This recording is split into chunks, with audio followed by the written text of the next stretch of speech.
ஆண்டவர் இயேசு கிறிஸ்துவுக்குள் எனக்கு அருமையானவர்களே, நம் ஆண்டவர் இயேசு கிறிஸ்துவின் நாமத்தினால் உங்கள் அனைவரையும் வாழ்த்தி வரவேற்கிறேன். நீங்கள் தேடுகின்றவர் நம்பிக்கைக்குரியவர். அவரிடம் உங்களை முழுமையாக நீங்கள் ஒப்புக் கொடுத்தால் தனது இறுதி சொட்டு ரத்தம் வரை விட்டு கொடுத்து நமக்காக மீட்பை பெற்றுக் கொடுப்பார். அவரே நம் ஆண்டவர் இயேசு கிறிஸ்து. நம்பிக்கையோடு அவரிடம் செல்வோம். கிறிஸ்து இயேசுவில் மிகவும் பிரியமானவர்களே, தவக்காலத்தினுடைய இறுதி நாட்களிலே இருக்கின்றோம். ஏறத்தாழ ஆண்டவருடைய பாடுகளை தியானிக்க போகின்ற நாட்களுக்குள் நாம் நெருங்கி வந்து விட்டோம். இயேசு கிறிஸ்துவனுடைய எருசலேம் நோக்கிய பயணம் இன்று குருத்து ஞாயிறு என்று திருச்சபையால் நமக்கு கொடுக்கப்பட்டிருப்பது.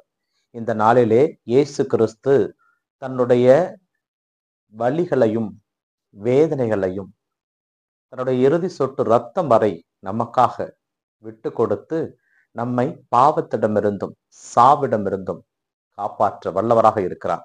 அப்படிப்பட்ட அந்த ஆண்டவர் எருசலேம் நோக்கி பயணப்படுகிறார். குருத்து ஞாயிறு மக்கள் அனைவரும் ஒலிவ கிளைகளை கைகளிலே ஏந்தி ஓசான்னா பாடி அவரை வரவேற்கிறார்கள். இயேசுனுடைய இந்த பயணம் பலருக்கு வியப்பாக இருந்திருக்கும். ஏனென்றால் ஒருவன் மரணத்தை தேடி வருகிறார். மரணம் அவரை தேடியது. அப்பொழுது அவரை ஒன்றும் செய்ய முடியவில்லை. ஆனால் இயேசுவாகவே மரணத்தை தேடி செல்லுகிறார். இந்த மரணம் மீட்பினுடைய பவனி. இது இந்த மரணம் நமக்கு இன்னும் பலவிதமான செய்தியை சொல்லிக் கொடுக்க போகின்ற மரணம். தானாகவே ஏற்றுக்கொண்ட மரணம். தந்தையினுடைய சொல்லை கேட்டு தானாக முன் வந்த மரணம். இந்த மரணத்திற்காக தன்னையே ஆயத்தப்படுத்த இயேசு செல்கின்ற இந்த பவனி தான் குருத்து பவனி, குருத்து ஞாயிறு. இந்த குருத்து ஞாயிறிலே 3 வாசகங்கள் நமக்கு கொடுக்கப்பட்டிருக்கிறது. அதிலே எசாயா இறைவாக்கினர் துன்புறும் ஊழியனுடைய நிலை எடுத்து கூறுகிறார். நான் அடிப்பதற்கு எனது முதுகையும் தாடியை பிடுங்குவோருக்கு எனது தாடியும் காட்டினேன், காரி உமிழ்களுக்கு என் முகத்தை காட்டினேன். இது ஆண்டவர் அவருக்கு நடக்க போகின்ற நிகழ்வை குறித்து எசாயா இறைவாக்கினர் முன்னறிவித்தார். ஆனாலும் ஆண்டவருடைய வார்த்தையை அறிவிக்க வந்த அத்துணை இறைவாக்கினர்களுக்கும் அது நிகழ்ந்தது. அவமானப்படுத்தப்பட்டார்கள், அசிங்கப்படுத்தப்பட்டார்கள், அடித்து உதைக்கப்பட்டார்கள், கல்லால் எறியப்பட்டார்கள். அனைத்தையும் ஏற்றுக்கொண்டார்கள், தாங்கிக் கொண்டார்கள். எசாயா இறைவாக்கினர் அதை தான் இங்கே பதிவிடுகிறார். அடிப்போருக்கு எனது முதுகையும் தாடியை பிடுங்குவோருக்கு எனது தாடியும் எனது முகத்தையும் நான் மறைத்துக் கொள்ளவில்லை. ஏனென்றால் ஆண்டவர் எனக்கு அவற்றை எல்லாம் தாங்கிக் கொள்கின்ற பெலனையும் சக்தியும் கொடுத்தார் என்று சொல்கிறார். தந்தை கடவுள் இயேசுவுக்கு அனைத்து விதமான சக்தியும் கொடுத்தார். அதை தாங்கிக் கொள்கின்ற மனப்பக்குவத்தையும் கொடுத்தார். ஏனென்றால் கெத்சமனி தோட்டத்திலே இயேசு போய் தனியாக ஜெபித்த பொழுது ஒரு வானதூதர் அவரை வென்று தேற்றியதாக என்ற நற்செய்தி வாசகத்தில் நாம் வாசிக்கலாம். இந்த உலகமே அவருக்கு எதிராக நின்றாலும் தந்தை கடவுள் அவர் சார்பாக நின்றார். ஏனென்றால் இதுதான் இயேசு கிறிஸ்துனுடைய பயணத்தினுடைய இறுதி நாட்கள். ஏனென்றால் ஒரு திரைப்படம் என்றால் அதனுடைய கிளைமேக்ஸ் காட்சி தான் எப்பொழுதும் ஏங்கி பார்த்து கொண்டிருப்பது. இது இயேசு கிறிஸ்துனுடைய வாழ்க்கை வரலாற்றினுடைய கிளைமேக்ஸ். இதிலே நன்மை வெல்லுமா தீமை வெல்லுமா என்ற கேள்விதான். இதிலே இயேசு கிறிஸ்து தன்னை முழுமையாக கொடுத்து நன்மை வெல்ல வாய்ப்பு கொடுத்தார் என்ற 2ஆம் வாசகத்திலே புனித சின்னப்பர் பிலிப்பியர் எழுதிய திருமுகத்திலே மிகவும் அழகான செய்தியை சொல்லி இருப்பார். இயேசு அடிமை கோலம் பூண்டு தன்னையே வெறுமையாக்கி சிலுவை சாவுக்கு தன்னை ஒப்புக் கொடுத்தார். அதுவும் கேவலமான மக்கள் எல்லாம் கொடியவர்களுக்கும் திருடர்களுக்கும் கொள்ளைக்காரர்களுக்கும் கொடுக்கின்ற அந்த தண்டனை இயேசு கொடுத்த பொழுது அதை அவர் வரிந்து பற்றி கொண்டிருக்கவில்லை. அதாவது தான் கடவுள் என்ற அந்த கடவுளுடைய மகன் என்ற நிலையை வரிந்து பற்றி கொள்ளாமல் தான் அடிமைத்தனம் பூண்டு சிலுவை சாவை ஏற்றுக்கொள்கின்ற அளவுக்கு தன்னை தாழ்த்தி கொள்கின்றார். அந்த கடவுள் நமக்கு கொடுக்கின்ற அடையாளம் இதுதான். யார் ஒருவர் தன்னையே தாழ்த்து கொள்கிறார்களோ அவர்கள் உயர்த்த பெறுவார்கள். இயேசு கிறிஸ்து தனது ராவு உணவின் போது தன்னுடைய சீடர்களுக்கு சொல்லுகின்ற செய்தி இதுதான்.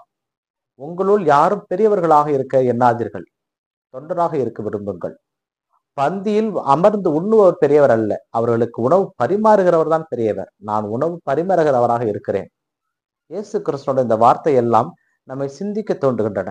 இதிலே பேதுருவை ஆண்டவர் இயேசு கிறிஸ்து ஆயத்தப்படுத்துகிறார். பேதுரு சாத்தான் கோதுமை மணி போல உம்மை புடைக்க காத்து கொண்டிருக்கிறான், என்னிடம் அனுமதி கேட்டு இருக்கிறான்.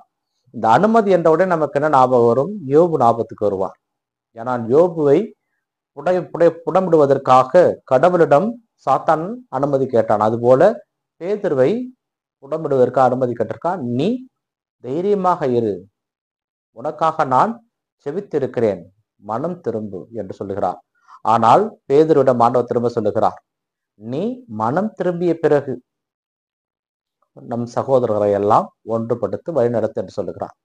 இந்த இடத்திலே பேதுரு மிக அழகாக சொல்லுகிறார், ஆண்டவரே நான் உம்மோடு வருவதற்கும் சாவதற்கும் கூட தயாரா இருக்கிறேன் என்று சொன்ன பொழுது இயேசு அங்க ஒரு உண்மையை அறிக்கையிடுகிறார்.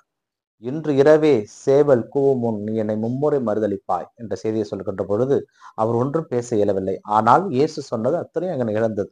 ஏனென்றால் அவர் இயேசுவை மறுதளித்தார், ஆனால் மனம் மாறினார். யூதாஸ் இயேசுவை காட்டி கொடுத்தான், மனம் மாறவில்லை.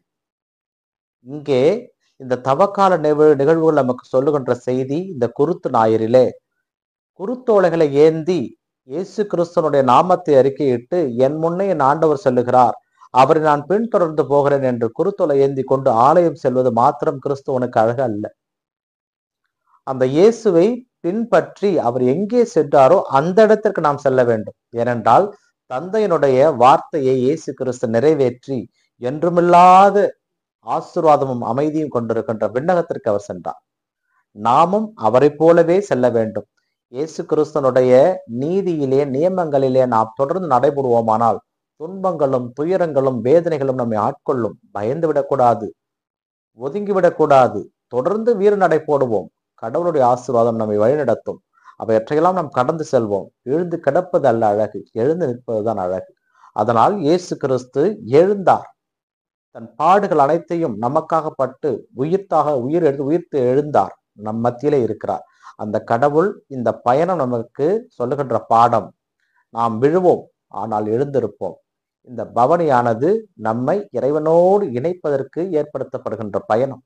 இந்த பயணத்திலே இந்த பயணம் நமக்கு சொல்லுகின்ற செய்தி, மனம் திருந்துவது அல்ல, மனம் வருந்துவதல்ல, மனம் திருந்துவதுதான்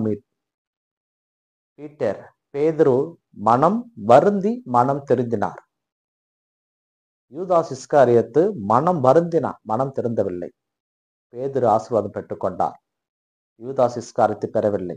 அதனால் இந்த குருத்து ஞாயிறிலே குருத்துகளை ஏந்தி ஆண்டவருடைய பாதையிலே செம்மையாக நாம் வழி நடப்போம். அதில் மாற்று கருத்து இல்லை. ஆனால் தொடர்ந்து இயேசு கிறிஸ்து உயிர்த்தெழுகின்ற வரை அந்த இறை நம்பிக்கையோடு அதில் நாம் பயணப்படுவோமானால் இறைவனுடைய ஆசிரியை நாம் நிரம்பி பெற்றுக்கொள்ள முடியும். இன்று முதல் நாள், புனித வாரத்திலே இன்று முதல் நாள், இந்த ஞாயிற்றுக்கிழமையிலே இன்றிலிருந்து சனிக்கிழமை வரை இந்த புனித நாளை மிகவும் ஆசீர்வாதத்தோடு அனுசரிப்போம். இந்த நாட்களிலே இறைவனை நாம் கேட்கின்ற மன்றாட்டுகளுக்கு அவர் செவி கொடுப்பார். அதனால் நம்பிக்கையோடு அவருக்குரிய பிள்ளைகளாக வாழ்வோம், இறை அரசின் உறுப்பினர்களாக மாறுவோம். இந்த நாள் உங்களுக்கு இனிய நாளாகவே அமையட்டும். இறைவன் இயேசு என்றென்று வாழ்த்த பெறுவாராக. ஆமேன்.